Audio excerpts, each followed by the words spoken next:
సంక్రాంతి బరిలో స్టార్ హీరోల సినిమాలు రెడీగా ఉన్నాయి. 2025 ప్రారంభంలో విడుదల కానున్న సినిమాలో సంక్రాంతికి వస్తున్నాం ఒకటి. డైరెక్టర్ అనిల్ రావిపూడి దర్శకత్వం వహించిన ఈ చిత్రంలో విక్టరీ వెంకటేష్ ప్రధాన పాత్రలో నటిస్తున్నారు. ఇందులో వెంకీ సరసన మీనాక్షి చౌదరి, ఐశ్వర్య రాజేష్ హీరోయిన్లుగా నటిస్తున్నారు. ఇప్పటికే ఈ సినిమా నుంచి విడుదలైన పాటలు యూట్యూబ్లో దూసుకుపోతున్నాయి.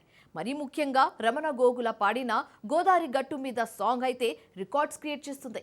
అలాగే ఈ సినిమాలోని టీజర్, పోస్టర్స్ ఆకట్టుకుంటున్నాయి. అయితే అన్ని సినిమాల మాదిరిగా కాకుండా సంక్రాంతికి వస్తున్న ప్రమోషన్స్ కాస్త భిన్నంగా ప్లాన్ చేశాడు డైరెక్టర్ అనిల్ రావిపూడి.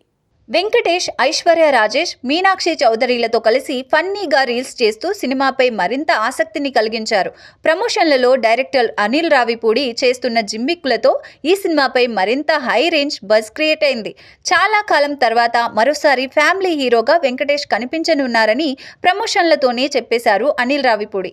ఇక ఇప్పటి వరకు రీల్స్ ద్వారా క్యూరియాసిటీని కలిగించిన ఈ మూవీ టీం ఇప్పుడు హీరో హీరోయిన్లకు వెంకీ మామ ఐకానిక్ పాత్రల గెటప్స్ వేయించారు. చంటి ఏంటి సార్, చంటి చంటి ఎవడ్రా? సార్, బుబ్బుల్ రాజా సార్. అయ్యో అయ్యో అయ్యో సార్ సార్ సార్ ఇది ఈ డైలాగ్ నాది. అయ్యో అయ్యో అయ్యయ్యో.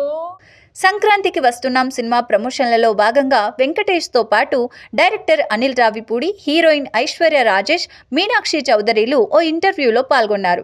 అందులో వెంకీ సూపర్ హిట్ చిత్రాల్లోని పాత్రలతో సందడి చేశారు. అనిల్ రావిపూడి జయం మనదేరా సినిమాలోని మహదేవ నాయుడిగా, చంటి సినిమాలోని చంటి పాత్రలో ఐశ్వర్య రాజేష్, బొబ్బిలి రాజాగా మీనాక్షి చౌదరి రెడీ అయ్యారు. ఇక ఘర్షణ సినిమాలోని డీసీపీ రామ్ చందర్ పాత్రలో సందడి చేశారు నిర్మాత దిల్ రాజు. ఇందుకు సంబంధించిన ప్రోమోలు ఇప్పుడు సోషల్ మీడియాలో చక్కర్లు కొడుతుండగా ప్రమోషన్లలో డైరెక్టర్ అనిల్ రావిపూడి క్రియేటివిటీ చూసి ఆశ్చర్యపోతున్నారు జనాలు.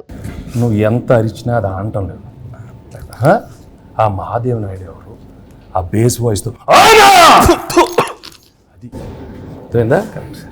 ఇంకొక ట్రై చేస్తాను సార్. ట్రై చేయి. పేదవాడు పేదవాడుగానే ఉండాలా, జన్మన జాయితే శూద్రః. తర్వాత అదే కరెక్ట్ సార్. అందుకే కమిటీ వదిలి కూర్చో.